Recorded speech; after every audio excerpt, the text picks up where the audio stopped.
guys, we're gonna be doing. Hi guys. Goth girls are easy. Dark lips. We're gonna be turning me goth today. Today is my goth Kiki. Tell them why you're goth and what type of goth are you. Other types? You're putting me on the spot. Hold on, I need to itch my life. I don't use labels, but I guess you could categorize my style as either trad goth or mall goth. It's like a mix between the two, as you can see. This is what we're gonna do is put me in the outfit. So the next clip will be me in the outfit. Yeah, look. Whoa! Wow! You can even see the bottom. Hold on. Wait. Wow! Oh my The god. outfit is on. You're not supposed to like rub. Okay. Oopsie. What are we doing now? We're gluing her brows.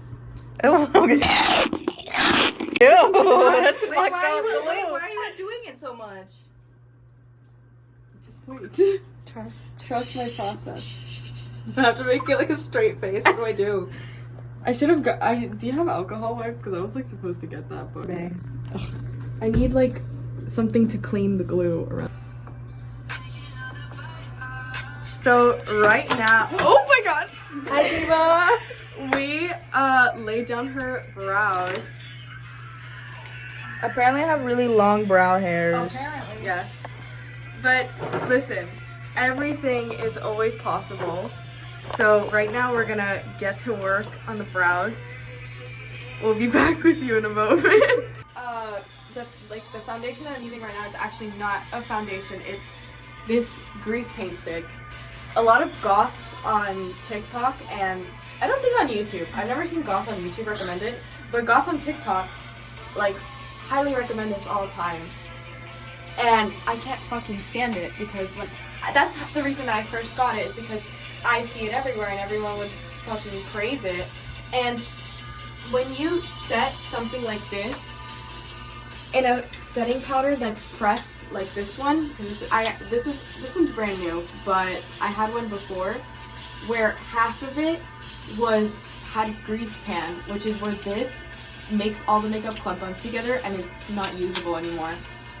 So it's impossible to work with because you can't actually set the makeup. However, I do use it only on the eyebrows because not only is it really pigmented, but it's just better than using like a foundation. And with that, it's easy to set with this specific setting powder because it's made by the same brand. So basically, only use that if you're in theater or if you're a dumbass. We're drying the brows now. When I do my eyebrows are never twins. They're always sisters. Maybe even cousins. Distant cousins. But since I'm looking directly at your face, I'm sure I can here, we're gonna map it out. Imagine I might have my head turned. How let's do it like here. They share the same great grandparent and that they've never works. met. Well, I've listened to this song before. It's See Swallow Me. Okay. I like to sketch it first because it gives a good map as to how you're gonna do. Are you drawing it higher than my actual brows? Oh, you look like you're. What if I did like this and she looks confused? Okay. Right now, I'm adding concealer to the lids because we're gonna start prepping for the eye makeup. Also, if you can already tell, I never do my base first and then makeup because I feel like people who do that, by the way, influencers and shit who do that, You're lying. and tell you that that's how you should do your makeup. I like that you're filming in 0.5. Lying to you. They're lying to you because that, all the powder that's gonna get on your eyelids is gonna fall here. All of the eyeliner that you're gonna mess up on you're gonna get rid of it with the foundation that you have under. So might as well do your eyebrows and eyes first, and then your base after. So as you can see, the eyebrows are already coming together pretty nicely. As I said, sisters are twins. I like them. Okay. I like them. But right now I'm adding the concealer, and now we're gonna get to the eye makeup. I'm gonna use. Actually, I don't know what I want to do with your eye makeup. I want to do something really like detailed. Like, I assumed we were gonna do like the big like. No, I want something like cool. Hold on, I'm gonna go on Pinterest. I'm locked in right now. Oh God. This is too close. I'm gonna do that.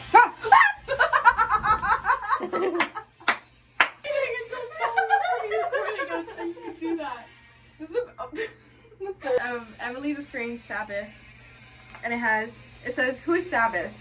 The resident rebel. Sabbath is the rough and tough." You're reading the thing.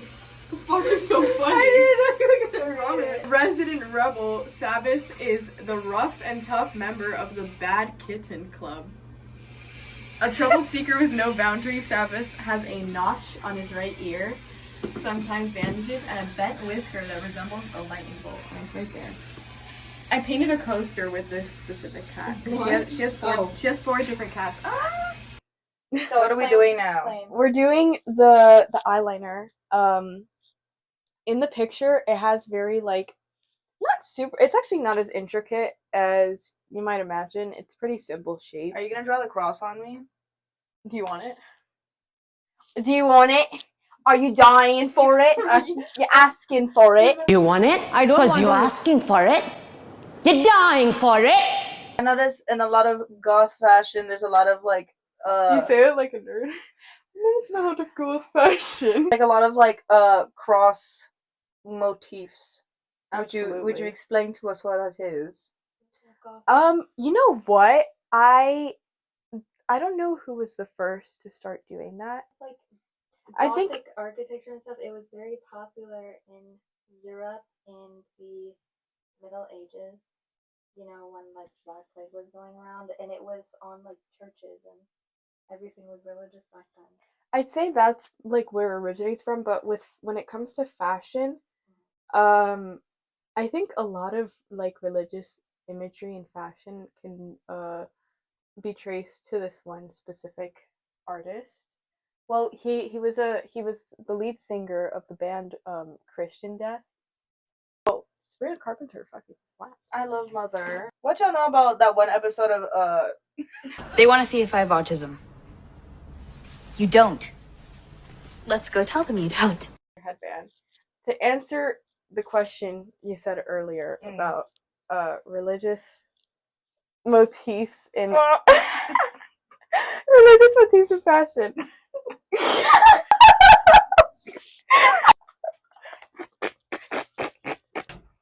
Religious motifs in goth fashion, like I think you can credit a lot of artists for that. Like a lot of like for example like Bauhaus and like Susie and the Banshees. Susie and the Banshees, like Susie Sue herself was pretty influential in goth fashion. But when it comes to religious imagery specifically, I'd say Roz Williams from Christian Death is like the guy who like popularized it, because the band made their debut album. What's their debut album? Like Theater Pain. And I really hope I didn't say the name wrong. I feel like fans are gonna attack me. And majority of the album is known for its like very distinct religious imagery, because it's meant to be like mocking religion, because Roz Williams supposedly had a lot of like religious trauma and he wanted to put that in his music. And actually something pretty interesting that I want to point out, because I feel like you have to talk about it if you're talking about Christian Death. Their most famous song, which is from that same album, Romeo's Distress. Roz Williams is a white dude, before I say this. why? The first lyric is has the N-word with the hard R. Oh wow. Okay. Because in 1983, the way that we combated the KKK was making a song being like, you know, like the religious hypocrisy about it and everything, and like talking about it, mocking them, but also putting the N-word. No, guys, please. I was just mocking them. I was just mocking them. Come on. People defend them so hard, like hardcore. Like there's Christian death bands like me who just like the music but acknowledge the like the past. But there's hardcore Christian death fans who like really want to defend that, and they don't realize that even back in 1983, Roz Williams's like art and music, and even saying the N-word in the song was very controversial.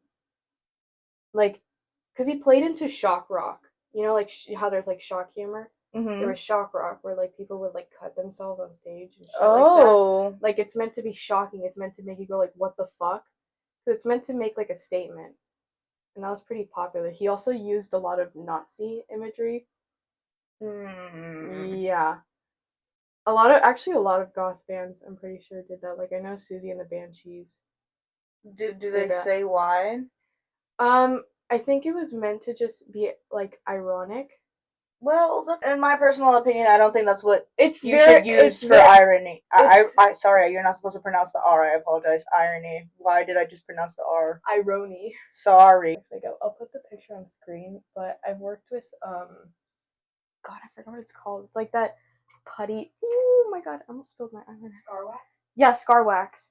I've used Scar Wax before, and it's so fucking hard to work with because it has that same effect with like grease paint, where like it'll give your like if you try setting it, it gives you grease pan, and sometimes it's really hard to blend it into your skin without it like clumping up and stuff, and like the paint might be hard to like cover it like with face paint or like foundation.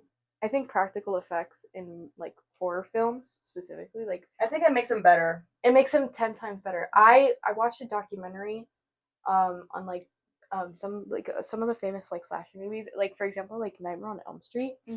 The scene where I think it's like one of the first deaths that Freddy Krueger does in the movie.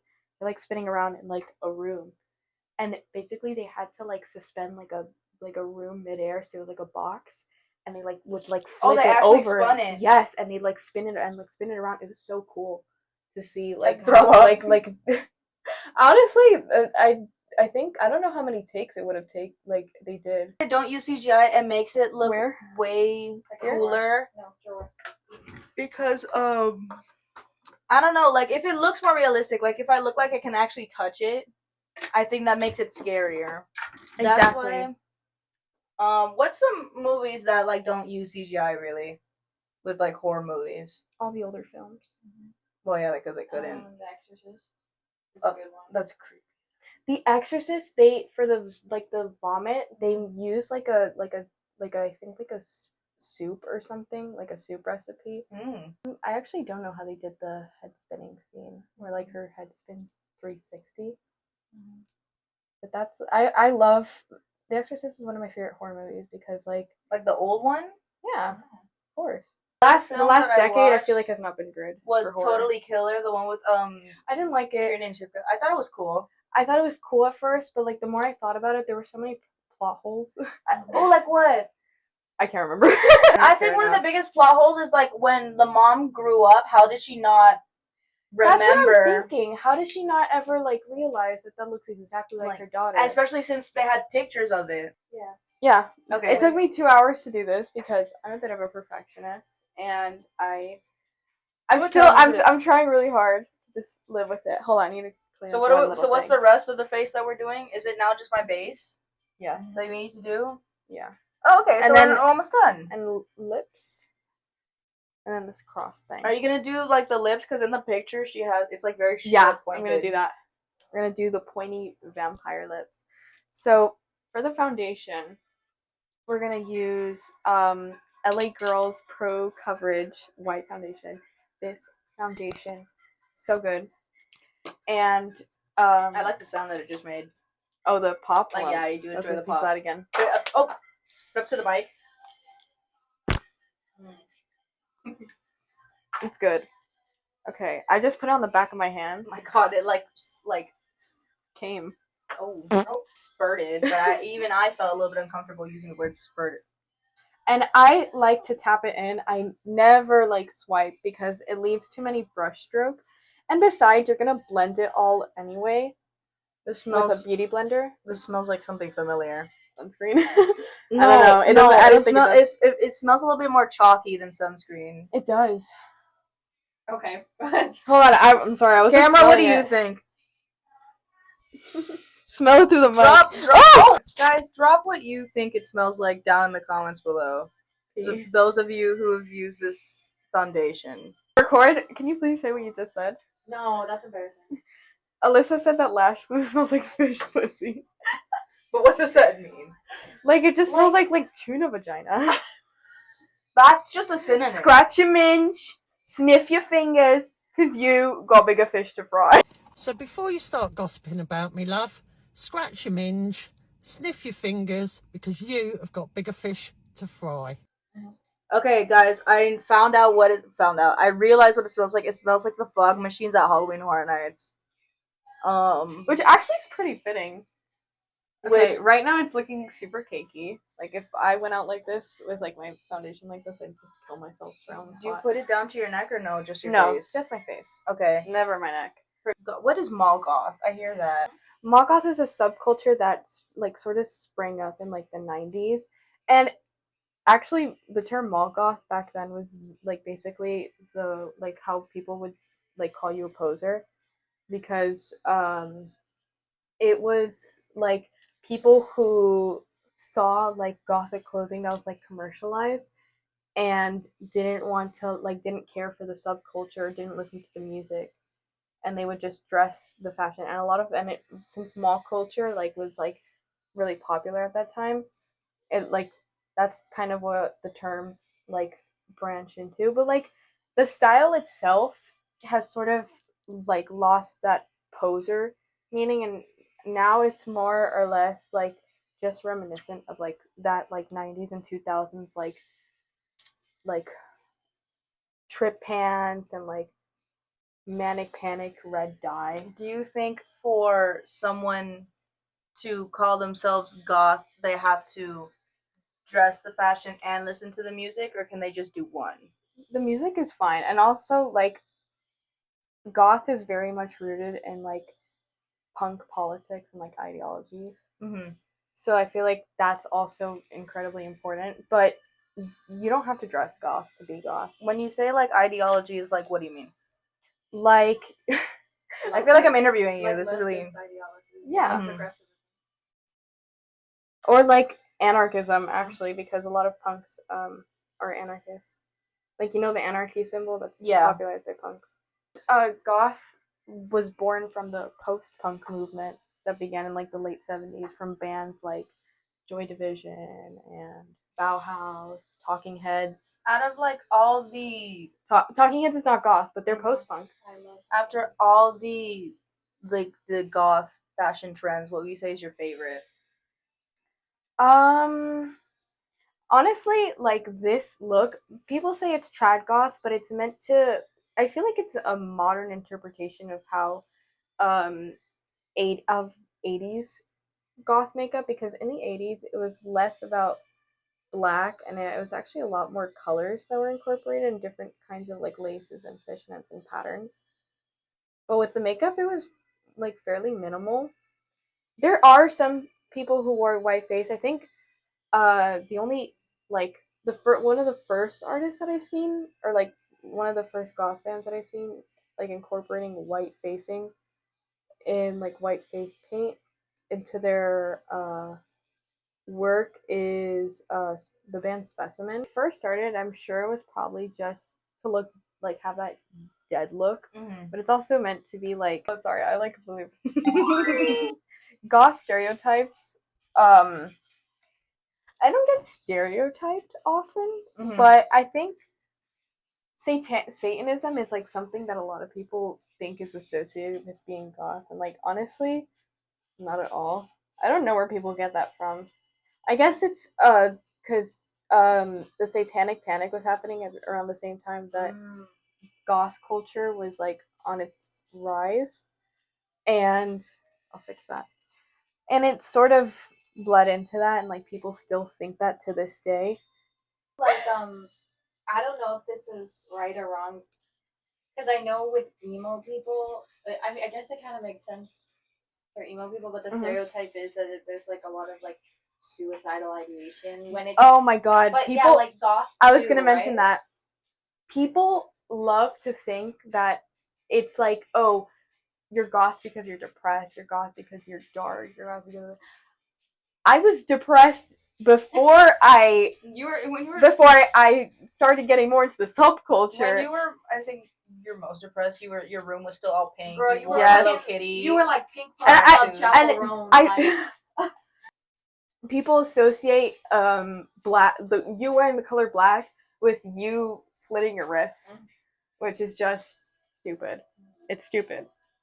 And I need to do mascara on you, and I did the whole white face. Like, I need a mascara because I didn't bring. think- Okay. The last stereotype that I can think of at the moment is that, like, if you're do you want to do that mascara yourself? I'll do it. Yeah. Yeah. Let me use my phone as like a thing. Well, this is your phone, but Well, she's doing her mascara. Another like stereotype that pisses me off is like, and this is something that actually does affect me because guys like love to think that goths are like more freaky or more sexual. people said that to you.